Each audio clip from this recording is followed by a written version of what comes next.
les autorités saoudiennes ont soumis à tous les pays musulmans qui ont accepté cela un quota limitatif qui serait un visa pour 1000 habitants dans chaque pays. Mettons l'Algérie, 35 millions d'habitants, 35 000 visas. En France, si on a 6 millions grosso modo de musulmans, ça veut dire qu'il y a 6 000 visas en principe maximum. Autorisés. Voilà. Vous vouliez ajouter quelque chose? Oui, je voudrais réagir par rapport à ce que dit Slimane Zguidou. De 20 000 il y a 100 ans à... Oui, de 10 000, pardon, de 10 000 à 2 millions, c'est le réveil d'une religion, c'est pas uniquement les charters, enfin... Mais je vais aller encore plus dans son sens pour vous dire les 2 millions, je crois qu'on ne compte même pas les autochtones qui habitent le pays. Ce qui veut dire que si vous comptabilisez en plus les Saoudiens qui habitent les villes saoudiennes et qui se déplacent pour aller à la Mecque, on est très loin des 2 millions. Ça, c'est une chose. La deuxième chose, il faut aussi savoir que la ville sainte de la Mecque représente à peu près la moitié d'un arrondissement comme le 11e ou le 20e. Alors, recevoir à peu près, je dirais, 3 millions de personnes, donc les 2 millions plus ceux qui se déplacent de l'intérieur, 3 millions de personnes sur un territoire qui représente la moitié d'un arrondissement de Paris, je peux vous assurer que c'est extraordinaire. En France aussi, hein, j'ai bien suivi les chiffres que vous nous avez donnés en début d'émission, on est en constante augmentation ces dernières années. Comment vous expliquez ça? Comment l'expliquer? Bon, premièrement, la communauté musulmane est importante en France, donc depuis l'espace de 20 ans, elle a encore grossi, elle a beaucoup grossi même, et il y a aussi de l'autre côté, il faut reconnaître, ce retour vers la religion. Le pèlerinage à la Mecque est quand même un des 5 piliers de l'islam. Donc à partir du moment où le musulman remplit, je dirais, les conditions qui sont imposées pour pouvoir partir à la Mecque, c'est vrai qu'on constate aujourd'hui que de plus en plus de jeunes, pareil, pour vous donner un exemple, de plus en plus de jeunes partent aujourd'hui à la Mecque. Il y a de cela 15 ans, on constatait que 75% des gens qui partaient étaient âgés de plus de 55 ans. Et aujourd'hui, je crois qu'une grande majorité qui part vers la Mecque est âgée de moins de 40 ans. Voilà, ça c'est une révolution sociologique. Comment vous interprétez ça, Anne-Marie Delcamp? Eh bien, moi, j'interprète ça du fait qu'il y a un recours à la sunna, parce que dans la sunna, il est dit, vous me contredirez si je me trompe, vous nous rappelez la sunna, c'est-à-dire vous avez le Coran comme première source, c'est une source qui vient en second, presque aussi importante, c'est le comportement du prophète. Et dans ce comportement du prophète, qui est suivi à la lettre par les musulmans, qui imite, il est dit quelle est la meilleure œuvre, on interroge le prophète, et il dit croire en Allah et en son envoyé, et ensuite, combattre sur la voie d'Allah, et ensuite, accomplir le pèlerinage avec piété.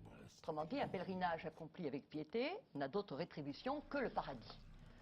Donc, ça explique que ce retour, comme vous dites, dans la religion, de revenir au texte, à la fois au Coran et à l'imitation du prophète, fait qu'il y a un afflux massif vers la Mecque, puisqu'il n'y a plus de possibilité de combattre, il n'y a plus... Donc c'est en quelque sorte, d'ailleurs même pour les femmes se plaignaient de ne pas avoir la possibilité de faire le djihad, et le prophète leur a dit, mais il y a un djihad sans combat, et c'est le pèlerinage. En fait, le pèlerinage n'a cessé de prendre une dimension, une ampleur, et d'être un but réalisable et accessible. Exact, d'autant plus qu'il y a aussi une dimension mystique du pèlerinage, quand on voit quelqu'un... Moi, ça me paraît quelqu'un comme Gellouz, qui est un pèlerin tunisien, qui normalement, dans la vie actuelle, est un intellectuel tout à fait, disons presque, je dirais pas non-croyant, mais et qui, devant la Mecque, a presque une révélation. C'est-à-dire que je pense que c'est un peu une dimension de... À la Chateaubriand, j'ai pleuré et j'ai cru.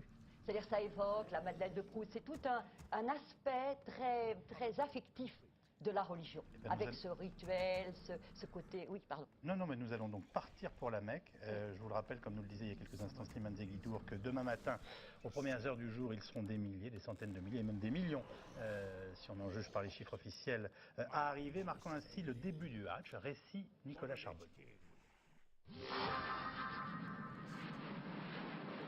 Depuis une semaine maintenant, les fidèles arrivent ici, à quelques kilomètres de la Mecque. Ils étaient 1 400 000 venus de l'étranger il y a 2 jours. Ils seront presque 2 millions demain, à l'heure où débutera le pèlerinage annuel, le Hajj. Tous sont sacrifiés au rite pour préparer cette rencontre avec le prophète. Les hommes sont allés chez les barbiers improvisés dans la rue pour se raser ou se couper les cheveux, c'est obligatoire. Ils ont prié, ils ont revêtu l'ihram, le costume sacré. Ils se sont abstenus de chasser, de porter des bijoux, d'utiliser des parfums ou d'avoir des relations sexuelles. Ensuite seulement, ils ont convergé vers le lieu saint. Je suis très heureux d'effectuer mon pèlerinage. Je suis très heureux d'être ici. Je remercie le prophète et je prie pour tous les musulmans. Je prie pour qu'Allah les protège. Ensemble, nous prions pour le succès de l'islam un peu partout dans le monde. Demain et pendant 4 jours, les croyants pourront enfin approcher la Kaaba, le cube sacré de la grande mosquée de la Mecque. Le sanctuaire est interdit aux non-musulmans, il est dominé par 7 minarets qui mesurent chacun 90 mètres de haut. La Kaaba, dont le Coran dit que c'est le lieu premier, primordial, créé par Allah avant toute autre chose sur la terre. Le Hajj, le pèlerinage à la Mecque, a toujours été un des piliers de l'islam, une recommandation. Les textes disent que les musulmans qui peuvent venir à la Mecque doivent effectuer ce pèlerinage au moins une fois dans leur vie. Le Hajj, c'est la manifestation ultime de la soumission à Dieu, l'occasion aussi de se purifier, de recevoir le pardon divin. Chaque année désormais, ils sont un peu plus nombreux à venir. Les fidèles doivent accomplir 7 fois le tour du cube sacré. Ils doivent se laisser entraîner par la foule, animés par la ferveur. Ils sont parfois renversés, piétinés. Les accidents, les drames sont réguliers. En 90, une gigantesque bousculade provoque la mort de 1426 pèlerins étouffés et asphyxiés. En 94, un autre mouvement de foule, pendant le rituel de la lapidation à Mina, fait 270 victimes. Et en 98, toujours à Mina, toujours lors du rite de la lapidation, 118 musulmans meurent, pris de panique. Certains disent que mourir ici, c'est mourir dans le jardin d'Allah. Les autorités saoudiennes ont cette année mis sur pied un très important dispositif de sécurité. D'abord pour prévenir ces mouvements de foule, mais aussi et surtout lutter contre les risques d'attentats. 5000 soldats ont déjà été déployés à la Mecque il y a 3 mois. Je trouve que le royaume d'Arabie Saoudite a fait un excellent travail. Regardez, il y a beaucoup de monde et tout a été mis en œuvre pour que ça se passe bien. En termes d'organisation, de sécurité, tout est prêt. Et nous, les musulmans, devons dire un grand merci. Ces derniers jours, les agents en charge de la sûreté du territoire saoudien ont prévenu les fidèles qu'ils ne toléreraient aucun trouble, aucun rassemblement, aucun slogan en dehors du rituel, aucune manifestation de haine. Le Hajj est seulement le Hajj, le pèlerinage, tel que le décrit le Coran. Première question de téléspectateur, Slimane Zeguidour, quelles sont les conditions à réunir pour faire son pèlerinage? Il faut être adulte, c'est-à-dire conscient de l'importance du geste qu'on accomplit. Parce que dans l'islam, comme dans le christianisme ou le judaïsme, l'intention qui précède l'acte détermine la valeur de l'acte, d'une part. D'autre part, il faut être en bonne santé et avoir les moyens financiers. C'est-à-dire, si on est complètement grabataire, souffrant, et qu'en plus on doit s'endetter pour partir, cela invalide la portée du pèlerinage. Donc il faut être en bonne santé, bien pourvu financièrement. Et encore une fois, je reviens sur ce que je disais tout à l'heure. Aujourd'hui, quand bien même beaucoup de musulmans ont les moyens de partir, à cause de ce phénomène de quota qui est donc sur un ratio de 1 visa pour 1000 habitants, beaucoup de gens qui en ont les moyens ne pourront jamais statistiquement y aller. Et ça, c'est nouveau dans l'histoire de l'islam. Oui, c'est ça. Des gens qui ont les moyens et qui ne pourront pas y aller. Le nombre qui veut y aller, mais qui ne peut pas le faire. Mais voilà, ça veut dire que le 5e pilier de l'islam est aujourd'hui impossible à pratiquer pour beaucoup de gens, y compris quand ils ont les moyens de l'appliquer. Ça, c'est une nouveauté. Quant au nombre de pèlerins, il n'est pas si extraordinaire que cela. Vous savez, le pèlerinage de Bénarès en Inde rassemble 5 millions de fidèles. Et moi, j'ai vu en Argentine le pèlerinage dans le site de la Vierge de Luján, qui est la sainte patronne de l'Argentine. Pour un pays de 24 millions d'habitants, il y a 1 million de pèlerins. Alors, excusez-moi, mais à partir de la notion intéressante qu'aborde Slimane Zeguidour, comment sont-ils sélectionnés les pèlerins? Comment chaque pays musulman fait-il pour faire sa liste? On en revient un petit peu finalement à la question de ce téléspectateur, quelles sont les conditions à réunir pour faire son pèlerinage, quoi. Comment vous avez choisi, vous, par exemple, cette année, pour accompagner tout le monde? Comment nous avons Vous avez choisi, vous m'avez compris. Comment se dresse la liste des musulmans français qui peuvent partir Il n'y a aucune liste. Il n'y a aucune liste. Il y en a donc d'États qui n'ont pas pu partir. Il y a certainement d'États qui aujourd'hui, je pense que la totalité de ceux qui présentaient les demandes de visa ont pu partir. On est en deçà du quota en France. On est en deçà du quota? Encore. On est pratiquement au taquet. Pour les quand même. Français, pour les résidents. Pour les résidents en France, nous sommes en deçà. Donc ce qui fait qu'aujourd'hui, tous ceux qui ont dû présenter des demandes sont partis. Mais il est évident que la pratique n'est pas la même dans les pays musulmans. Dans les pays musulmans, vous avez un quota qui est fixé en début d'année et le gouvernement a la charge de faire respecter ce quota. Et très souvent, ça se passe de la façon suivante. Par tirage au sort. Par tirage au sort. Voilà. Parce qu'il y a la demande excède l'offre dans tous les pays musulmans. Et donc parfois, ils sont obligés de procéder à un tirage au sort et à refuser automatiquement les candidatures de gens qui sont déjà allés à la Mecque. Est-ce que vous pouvez imaginez-vous, oui, bien entendu, mais nous faire partager un petit peu ce que peut être, au moment où nous parlons, l'état d'esprit, voire la ferveur, voire l'état intérieur de ceux qui sont déjà sur place, en attendant ce qui va se dérouler demain matin? Eh bien, pour la plupart des gens qui y vont, ce sont des gens souvent pauvres. Et d'ailleurs, il faut dire 3 chiffres sur le monde musulman qui expliquent mieux que tout discours une bonne partie de ce qui se passe dans le monde musulman. 1 musulman sur 2 est illettré. 2 musulmans sur 3, 2 réfugiés sur 3 dans le monde sont des musulmans. C'est-à-dire le déracinement, l'exil, etc. Et puis les pays musulmans composent le gros de ce que nous appelons le tiers-monde. Donc quand on se rend à la Mecque, ce qu'on découvre, c'est que le système des quotas donne une représentation démocratique de l'ensemble du monde musulman. On s'aperçoit, primo, que l'islam est une religion asiatique. L'élément arabe est complètement marginal. Les Arabes représentent 15% de l'islam, de même que l'Occident n'est plus le centre de gravité du catholicisme, puisqu'un catholique sur 2 vit en Amérique du Sud. Un musulman sur 2 vit dans l'océan Indien. Bangladesh, Pakistan, Inde, vous avez 40% des musulmans du monde. Donc c'est une religion asiatique, c'est une religion de pauvres, de gens qui viennent vraiment, qui ont économisé toute leur vie pour venir. Et donc ces gens-là, ils arrivent sur place et c'est le seul luxe, leur seule respiration vers quelque chose qui transcende leur quotidien. Et ça explique l'incroyable dimension affective que vous décriviez tout à l'heure?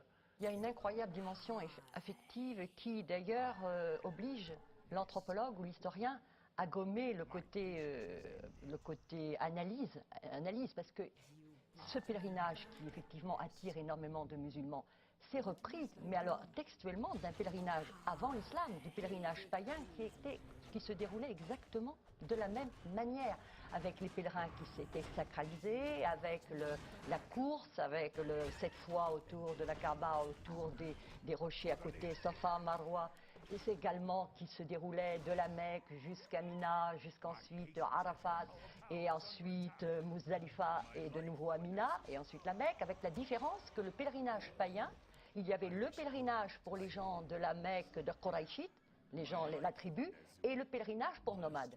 Et le prophète de l'islam, à la fin de la période de Médine, a en quelque sorte groupé les 2 pèlerinages en un seul pèlerinage. C'est la première raison pour l'historien de s'étonner.